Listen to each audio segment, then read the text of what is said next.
L'équipe Terra Classic clarifie le rôle de Binance dans l'accord Neblio. Terra Rebel dit que Binance n'a joué qu'un rôle d'introduction dans l'accord de parrainage avec Neblio. Dans un tweet aujourd'hui, Terra Rebel, un groupe indépendant de bénévoles travaillant sur la chaîne Terra Classic, a précisé que Binance n'avait joué aucun rôle dans son dernier accord de parrainage avec Neblio, mis à part la présentation des deux parties.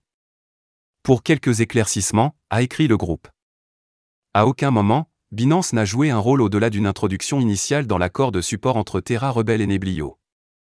Binance n'a à aucun moment soutenu, approuvé, négocié ou joué tout autre rôle dans l'accord de support entre Terra Rebel et Neblio. Notamment, l'influenceur populaire de Terra Luna Classic, Classic Crypto, a également réitéré le message, partageant une capture d'écran d'une note pour l'administrateur de Terra Rebel, Clan Mudorn, affirmant que la diffusion d'informations contraires causait des ennuis aux rebelles. L'accord Neblio. Tel que rapporté par The Crypto Basic le 11 octobre, Neblio est devenu un supporter officiel de la chaîne Terra Classic grâce à un parrainage prévu des Terra Rebels. Notamment, Neblio offrira un soutien infrastructurel, financier et consultatif. Selon l'accord confidentiel divulgué, Neblio fournira un financement aux Terra Rebels en 2 tranches. Neblio versera la première tranche aux rebelles après que l'accord aura passé le vote de gouvernance du groupe, destiné à plusieurs projets de revitalisation des infrastructures sur la chaîne LUNC. Notamment, une fois que l'équipe Neblio est convaincue que les rebelles ont terminé ces projets, une deuxième tranche sera versée aux rebelles pour être utilisée à leur discrétion. Neblio fera tout cela en échange d'une promotion par les Terra Rebels. Alors que l'accord promet de revitaliser plusieurs infrastructures critiques de la chaîne LUNC et d'encourager le développement, certains membres de la communauté restent inquiets. Certains membres de LUNC expriment leurs inquiétudes. Notamment, Demon Monkey 777, un membre influent de la communauté, qui est également responsable de la fuite de l'accord confidentiel entre les rebelles et Neblio, a exprimé plusieurs doutes sur le partenariat. Les préoccupations de Demon Monkey 777 incluent le manque de transparence sur la valeur de la transaction, l'anonymat souhaité par les membres de l'équipe Neblio et le manque de clarté sur la manière dont les Terra Rebels utiliseront la deuxième tranche.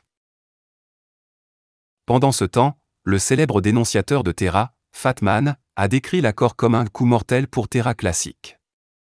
Dans un commentaire précédent, il l'avait décrit comme une prise d'argent en échange d'un shilling pour la chaîne Neblio. Les rebelles de Terra répondent aux préoccupations. Notamment, en réponse aux préoccupations de Demon Monkey 777, Tobias Andersen, alias Zaradar, membre des rebelles et développeur principal de Terra Classic, a souligné qu'il est naturel pour les sponsors d'allouer des fonds aux membres de l'équipe dans le cadre d'un contrat de sponsoring. Zaradar a également laissé entendre qu'il est juste que l'équipe ait été rémunérée pour son travail, demandant si l'influenceur préférait qu'il travaille perpétuellement gratuitement. Pendant ce temps, Raider a précisé que Terra Rebel ne ferait pas la promotion de la chaîne ou de la pièce Neblio. Au lieu de cela, la promotion que Neblio obtiendra en échange de son parrainage ne tournera que autour de son soutien. Il convient de mentionner que dans l'espace cryptographique, il existe une appréhension générale à propos du financement par capital risque, car les membres de la communauté craignent souvent que les objectifs des VC ne soient pas toujours dans le meilleur intérêt de la communauté. Le célèbre développeur de Cosmos révèle que le code pour rouvrir IBC sur Terra Classic est prêt. La Terra Classic Chain est un pas de plus vers l'interopérabilité complète de Cosmos. Après des mois de travail acharné, dans un tweet mardi, le célèbre développeur de Cosmos Jacob Gadikian a révélé que le code pour rouvrir Inter-blockchain sur le réseau Terra Classic est prêt. Donc, comme c'est le cas depuis quelques mois, le code nécessaire pour rouvrir IBC est là, a écrit Gadikian. Qu'est-ce qu'IBC et pourquoi c'est important? Il convient de mentionner que le protocole IBC permet l'interaction et le transfert de valeur entre les chaînes Cosmos indépendantes. Par exemple, en tant que chaîne Cosmos, le réseau Terra Classic utilisait à l'origine IBC, mais les canaux ont été définitivement fermés lors de l'effondrement de l'écosystème en mai pour éviter des pertes impermanentes. Cependant, alors que le réseau trace désormais la voie de la reprise, la réactivation d'IBC est devenue nécessaire pour accéder aux liquidités piégées et améliorer l'utilité de la chaîne.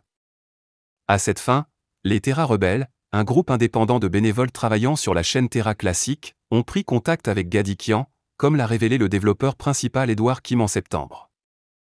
Notamment, Gadikian a non seulement proposé de les aider dans la tâche ardue de réactiver IBC après sa fermeture définitive, mais a également proposé de nettoyer la chaîne.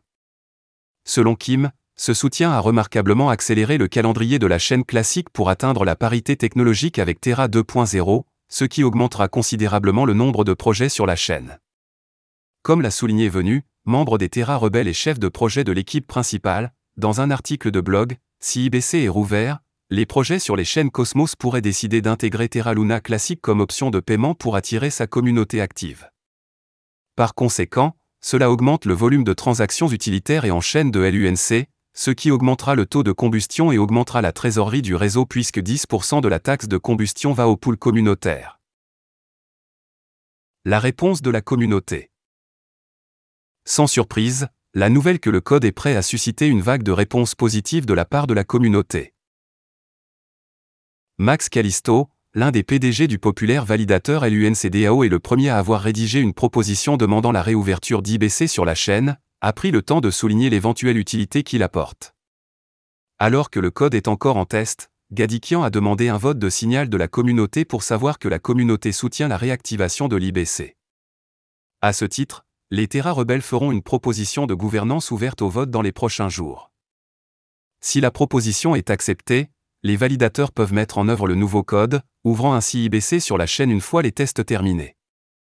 Il convient de mentionner que, comme indiqué précédemment par The Crypto Basic, la chaîne ne peut atteindre l'interopérabilité complète de Cosmos qu'une fois qu'elle reçoit une mise à niveau COS WASM qui viendra avec la mise à niveau V23 Terra classique. Notamment, cette mise à jour est prévue pour décembre. Voilà, c'est tout pour cette vidéo. Si tu as aimé, n'oublie pas de mettre un pouce bleu et un commentaire. Abonne-toi pour rester toujours informé. Et je vous dis à bientôt pour la prochaine vidéo crypto.